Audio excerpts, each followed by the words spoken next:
লিল্লাহি তাকবীর।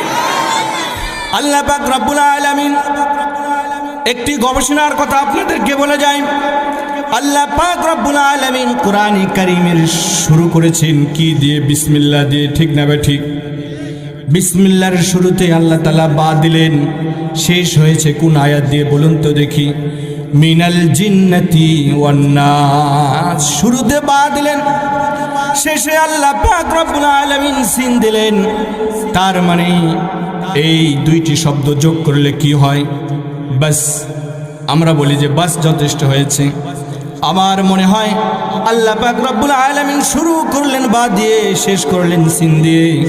আল্লাহ তাআলা বলে দিলেন, ওগো জগতের মানুষেরা, তোমাদের জন্য এই কোরআনকে আমি দিলাম, শুরু করলাম বা দিয়া, শেষ করলাম সিন দিয়া, বাস হয়ে গেছে। কোরআন অনুযায়ী তোমরা যদি তোমাদের জীবন পরিচালনা করো, বাস যথেষ্ট হবে, আর কোনো কিছুর প্রয়োজন হবে না। সুবহান।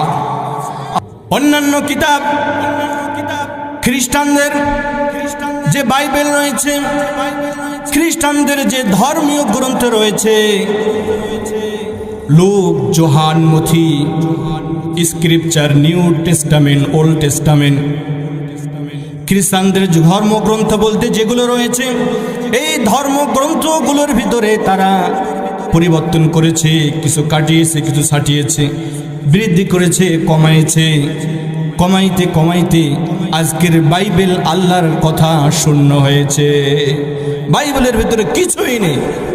কিন্তু কোরআনে কারীম আজ থেকে 1400 বছর থেকে আজ পর্যন্ত অক্ষুণ্ণ অবস্থায়, অকৃত্রিম, অবিকৃত অবস্থায় বিশ্ব মানব সভ্যতার সামনে বিজয় গৌরব নিয়ে দেদীপ্যমান হয়ে আছে, দ্বিপ্রহরের সূর্যের মতো, যার ভিতরে কোনো রকমের পরিবর্তন হয়নি, যার ভিতরে কোনো রকমের পরিবর্তন হয়নি। বলুন না সুবহানাল্লাহ।